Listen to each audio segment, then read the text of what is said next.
President Buhari congratulates Joe Biden on his election as the new U.S. president, says Nigeria looks forward to a greater cooperation with the U.S. Northeast leaders visit Governor Sanwo-Olu, pledge support to Lagos State, plus funds disbursed to artisans to keep their businesses afloat. These and many more on Panorama today with me, Joseph Johnson.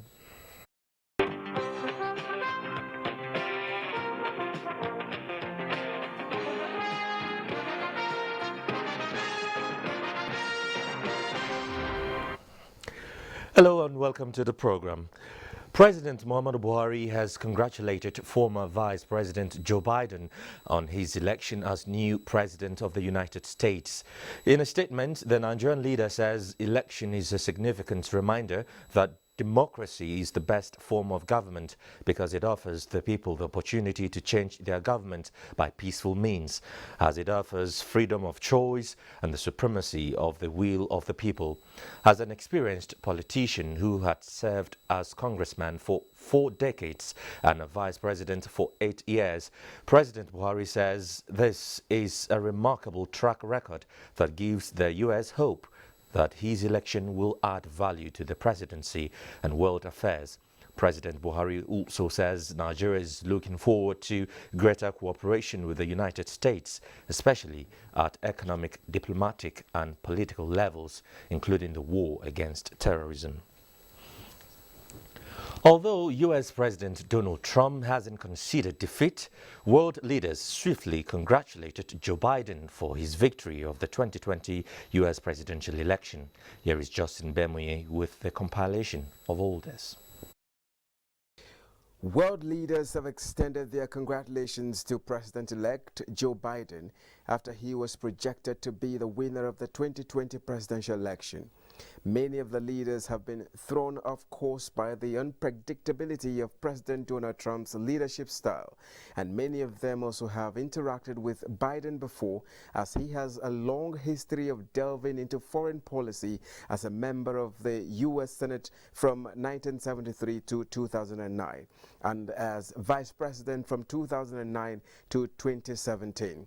Canadian Prime Minister Justin Trudeau tweeted in both English and French to say congratulations to Biden and Harris, remarking on the unique relationship between the two countries. Also, British Prime Minister Boris Johnson congratulated his potential future counterpart, particularly Harris, on her historic achievement. Johnson added brief comments saying he looks forward to working closely together on shared priorities.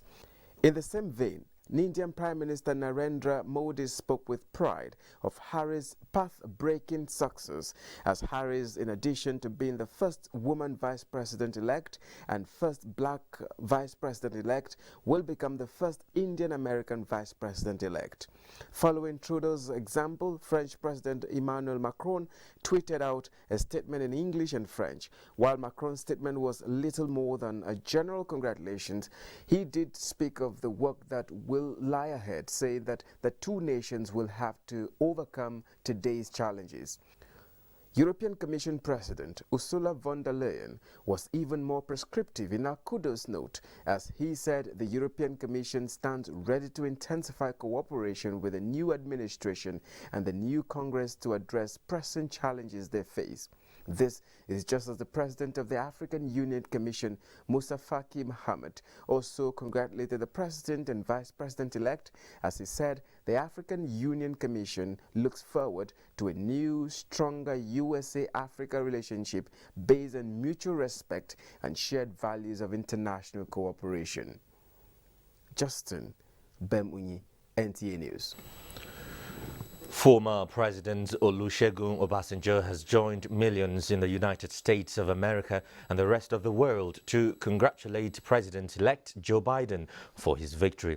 Chief Obasanjo said President-elect Joe Biden must restore confidence in the role of America as the largest economy in the world, which has a very significant responsibility for peace, security, stability, and progress. He also congratulates Vice President-elect Kamala Harris as the first female Vice President of the U.S., saying Africans are proud of her success. Now, as the national body of the Nigeria Association of Women Journalists, NAWOSH, warm up for its elections on 14th of November 2020 in Minna, Niger State, Ladi Bala, staff of the Nigerian Television Authority, NTA, has indicated interest in vying for the presidential post of the association. Ayina J. Auta tells us more. Taking a tour around the various state chapters of NAWOJ nationwide to make her intention known. Ladibala, who is from Adamawa State, has finally arrived at the FCT, where delegates were on ground to hear her presidential manifesto revelation, which includes building a secretariat for NAWOJians, promoting unity and peace among NAWOJ members, welfare, training and capacity building, advocacy and empowerment, among other promises. If given the platform, there's a lot that I can bring to bear on NAWOJ because I've seen where the gaps are. I've seen that NAWOJ as a professional body ought to do better than what it is doing now. Former chairman of NUJ and chairman of the Ladibala campaign team, Comrade Amos Dunia, says getting a committed, experienced, focused and accountable leader is the best thing that will ever happen to NAWOJ at this time. Among all the contestants, if you go and check, there's none that has remained steadfast, committed and dedicated to the cause of NAWOJ in Nigeria among the four contestants like Ladibala. Former president of NAWOJ, Evelyn Onyilo, says Ladi has gathered the experience and is qualified to come on board, having served as secretary of the association for 2 consecutive tenures of 3 years each. NTA has groomed a lot of us to be professionally sound, and I know that if she wins, she will definitely bring something to the table for NAWOJ that will move NAWOJ forward. Created in 1989 to handle issues peculiar to women media practitioners, NAWOJ, within the umbrella body of the National Union of Journalists NUJ, has existed for 31 years. Ayina J. Auta, NTA News. Following deliberations on the prospects of achieving implementation of the African Continental Free Trade Area within the context of cross-border threats, ECOWAS Parliament is recommending regional parliamentary support for member states to ratify the Trade Area Agreement. Onengia Fineface reports that other outcomes of the delocalized meeting of the joint committees in Cotonou will be presented to plenary for consideration. Having received information on the viability of the African Continental Free Trade Area, members of Parliament considered the initiative as a needed step to create a continental market for goods and services with free movement of people and capital. In drawing the curtains on the delocalized meeting, Parliament is resolved to promote the diffusion of information on the need to implement the Free Trade Area for intra-Africa trade, better harmonize trade liberalization and achieve continental economic growth. They lamented the failure of countries to observe their obligations under agreements. Example, unilateral closure of borders, recognizing free movement of goods as a major plank of integration. They appreciated that integration will be empty if there is no free movement of goods. Parliament expects member states to fulfill their obligations, conclude national implementation strategies and place mechanisms to monitor the implementation of the AFCTA. That the ECOWAS Parliament, working with all stakeholders, will ensure that the objectives of the ACTA are achieved to their fullest. We are aware that it requires our genuine commitment and actions. Hence, the onus is on us to prevail on our states to take bold steps at tackling those issues that hinder free trade across our region and continent. The meeting also recommends institutionalizing a consultation framework between Parliament, civil society and the private sector to drive the implementation. In Cotonou, Benin Republic, Onengiye Fineface, NTA News. President Muhammadu Buhari has been commended for his speedy approach in handling the issues arising from the NSAS protests and sending a high-powered delegation from the presidency to hear the voice of the people of the Southeast Zone. Governors and leaders of various groups in the zone made the appreciation while presenting a list of some pressing demands of the people during an interactive session with the presidential delegation led by Chief of Staff to the President, Professor Ibrahim Gambari. Susan Eze reports. The meeting, according to the leader of the delegation, Professor Gambari, is vital and necessary for the federal government to hear directly and better understand the feelings of the people on the germane issues raised by the recent NSAS protesters and other national matters. As credible as the issues raised by the Nigerian youths are, the delegation warned on the dangers of fake news and wrong use of the social media. My message will be incomplete if I do not recognize the very strong and patriotic efforts of the Southeastern governors and traditional rulers in ensuring that the fallout of the NSAS protest, which began with a legitimate grounds, did not spiral out of control in the various states and communities. We must not allow social media to become a platform for disintegration. The Southeast governors and representatives of various groups in the zone during the interactive session thanked Mr. President for the various development projects going on in the Southeast zone and made some demands. Key among them were the call for Igbo presidency come 2023 and the need for additional states in the Southeast zone. We hereby demand the construction and maintenance of federal roads in the Southeast, as most of them have turned death traps. Request our President, the father of our nation, to please look into the demands of these various groups of our people as presented today. Review same with a view to solving them. Members of the delegation, including the Inspector General of Police, had a robust discussion with the governors, ministers, women, youth, religious and traditional rulers from the Southeast zone. In Enugu, Susan Eze, NTA News. A bit on security now. The Inspector General of Police, Mohammed Adamu, has ordered the deployment of all legitimate force to protect lives and property of citizens, including police officers and their families, from attacks.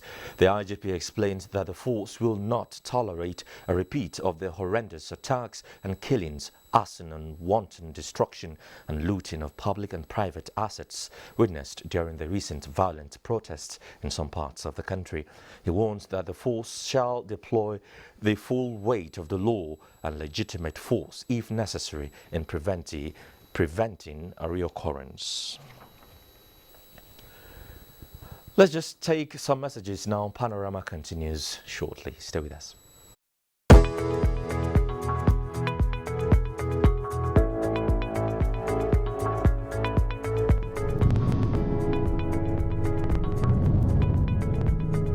Recent genuine concerns and agitations by Nigerians about the excessive use of force and, in some cases, extrajudicial killings and wrongful conduct by means of the Nigerian police force. The disbanding of SARS is only the first step in our commitment to extensive police reform in order to ensure that the primary duty of the police and other law enforcement agencies remains the protection of lives and livelihoods of our people. We will also ensure that all those responsible for misconduct or wrongful acts are brought to justice. We also deeply regret the loss of life of the young man in Oyo State during the recent demonstrations. I have directed that the circumstances of his death should be thoroughly investigated. Meanwhile, it is important to recognize that the vast majority of men and women of the police force are hardworking and diligent in performing their duties. The few bad eggs should not be allowed to tarnish the image and reputation of the force.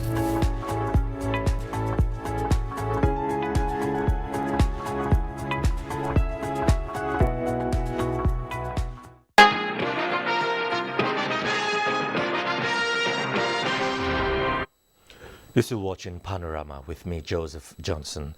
The wanton destruction of Lagos state assets during the violence that trailed the NSAS protests by some unscrupulous persons has been condemned in its entirety. Borno State Governor Professor Babagana Zulum, while commiserating with Lagos State Governor over the incident, said the state plays a key role in the sustenance of the nation's economy and must be secured. Abolade Salame reports. As the seventh largest economy in Africa, with more than 20 million people and various developmental strides, Lagos State remains one of Africa's pride and destination for commerce. The state recently went through one of its darkest moments as irate youths destroyed assets running into trillions of naira, while many private businesses were completely destroyed. Governor Babagana Zulum described the act as unfortunate and condemnable, with a call on all stakeholders to join the government in rebuilding the city. While we strongly condemn the police brutality in some parts of the state nation, we also condemn what has happened in Lekki, but we should also condemn the excesses of the Nigerian youths. Governor Babajide Sanwo-Olu, while appreciating the concerns of leaders, assured them of the unalloyed commitment of his administration to build a greater Lagos where people are secured and businesses protected. In Lagos, Abolade Salami, NTA News. The Bodo-Boni Road in Rivers State, abandoned for 3 decades, is to be completed by the federal government. Minister of Works and Housing Babatunde Fashola dropped the hint during the inauguration of the Rebisi flyover bridge constructed by the Rivers State government in Port Harcourt City Council area. Ogedi Nyekwere completes the report. Flyover Bridge is one of the 3 flyover bridges flagged off simultaneously in October last year, with a promise by the governor to deliver them within 16 months. Less than the estimated time, one of the flyovers is completed. Our responsibility and our mandate from Mr. President is to support the developmental initiatives and aspirations of every state. Governor Wike, who is elated for making good his promises to the people, said all the flyover bridges are all cited on federal government rules and appealed to the minister to help in facilitating the reforms. On Monday, I will sign an executive order where any landlord who allows these traders in front of their houses, government will acquire your property. Because enough is a... The Aba Road and Transamadi Junction section of the bridge measures 360 meters. In Port Harcourt, Ogedi Nyekwere, NTA News. Lagos residents this Saturday witnessed another tanker explosion along the Kara Bridge axis in Lagos-Ibadan Expressway, leaving trail of 2 fatalities, 10 casualties and many vehicles totally razed. Hingunu John Adams reports that though emergency responders claimed to have arrived to the scene of the accident on time, but attack from suspected hoodlums deterred their efforts to prevent loss of lives and property. A tanker containing premium motor spirit fell and immediately went on fire, following the trail of spilled petrol. The driver and his assistant were burnt beyond recognition, while 28 vehicles that were parked close to the scene were affected.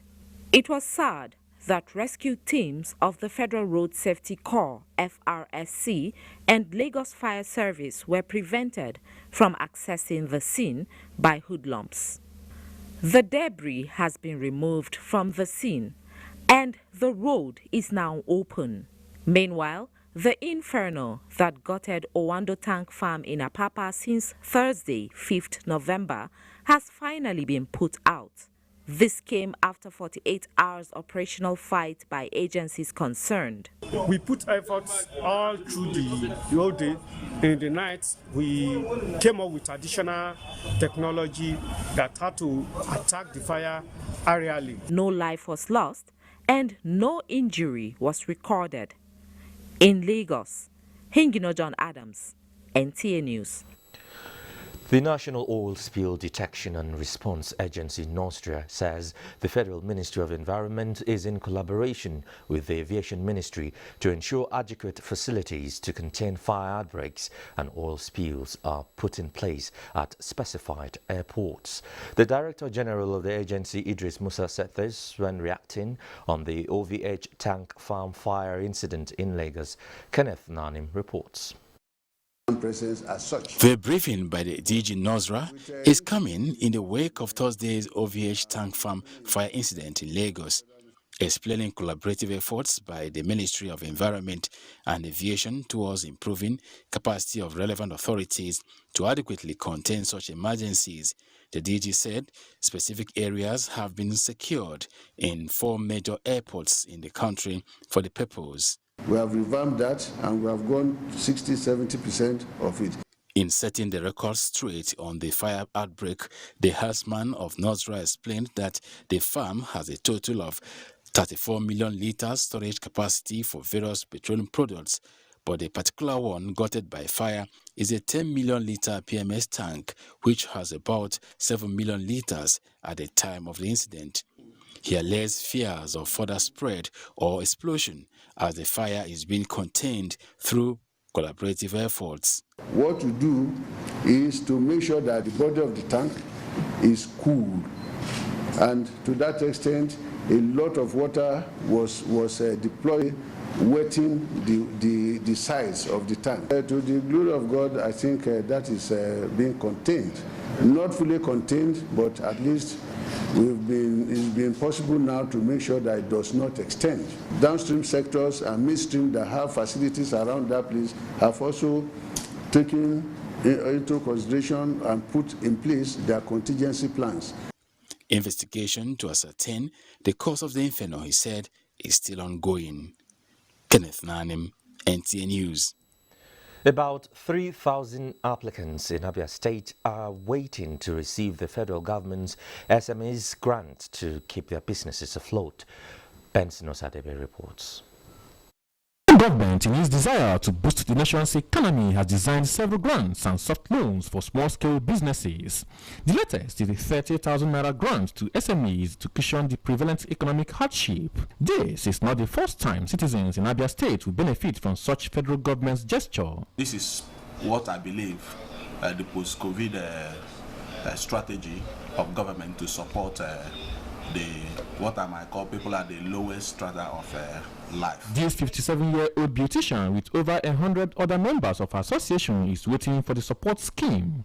I applied and included my members. If they give us 30,000, it can make an impact. Maybe if someone that has maybe attachment in the shop, you can engage that money in some other areas in the shop.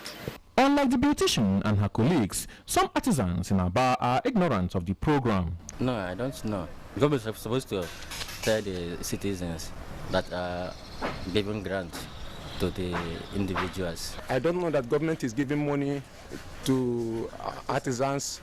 If I have known, I will apply and also tell my people to apply. The program is driven by the Industrial Training Fund, Smedan and the Back of Industry. In Aba, Benson Osadebe, NTA News. Latest figures from the Nigeria Center for Disease Control (NCDC) reveals 59 new cases of COVID-19 in Nigeria. These 59 new cases recorded in 8 states increased the total number of confirmed cases to 63,790 in the country. In the breakdown, Kaduna has 28, Rivers 9, Ogun and Ondo 8 each. Kano and Niger have 2 2 each, while Kwara and Plateau confirmed 1 each. On the cases per state chart, Lagos has 21,655 cases. Next is the FCT with 6,212 cases, followed by Plateau with 3,676 cases. 59,884 have been discharged, with 1,154 deaths recorded so far.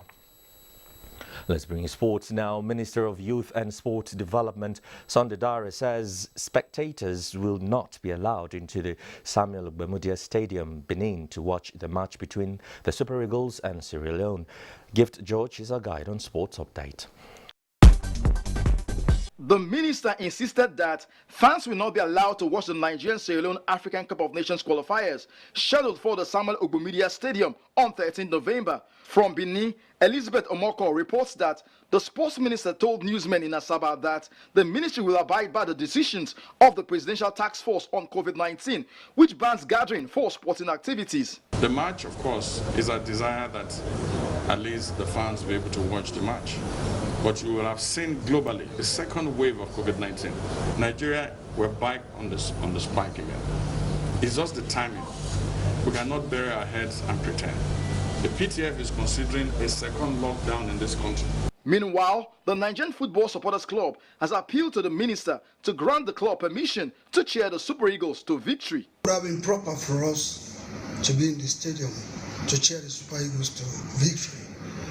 But I need all fans of the Super Eagles to, in spirit, pray for the Super Eagles to win their game. In a similar development, the Samuel Ogbemudia Stadium is wearing a new look as it prepares to host the 2021 African Cup of Nations qualifiers between the Super Eagles of Nigeria and the Leone Stars of Sierra Leone on November 13, 2020. Peter Oyibo reports that the 15,000 capacity stadium, which will be opened for the first time after renovation, has other international standard facilities. We have an all-grass football pitch, floodlit, or VAR facility. So Samuel Ogbemudia Stadium is ready to host any world-class event, any World Cup at any level. In the English Premier League, Sunday fixtures will see West Brom take on Tottenham Hotspur, Leicester City squares up against Wolves. The big match will be between Man City and defending champions Liverpool, while Arsenal takes on Aston Villa. With Sports Update, Gift George, NTA News. And that's NTA Panorama today. Thanks for watching. I'm Joseph Johnson. See you soon.